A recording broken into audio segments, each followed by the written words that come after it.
So let's look at 2 Timothy chapter 2, verse 2, and talk about why do you feel this is one of the most pressing issues in the church today?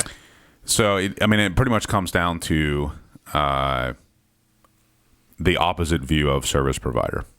So, as a pastor, primary job is to help the church follow Jesus. And one of the primary ways you do that is by building into other men who can lead others to follow Jesus. And then that just kind of perpetuates itself.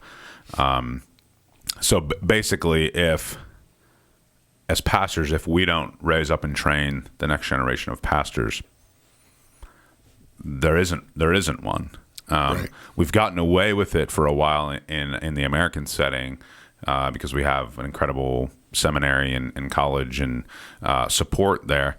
But something I was actually thinking about this morning on my drive into work today was the reality that even that structure and support is eroding.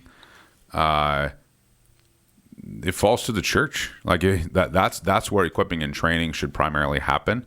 And I think Paul saying to Timothy in that passage, the same thing that you have heard from me, you need to commit that to faithful men who'll be able to teach others also.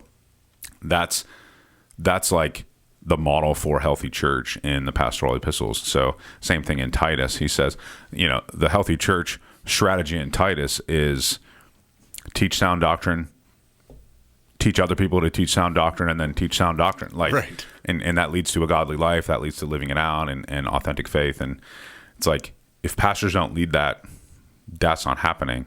So I think if you're so concerned with leading a program or being a service provider, you're not going to do the hard work, the relational mess of discipling other people, especially discipling others to lead in the church. Because if you're not going to want to wade into that, they're not going to want to wade into that. And that's a mess.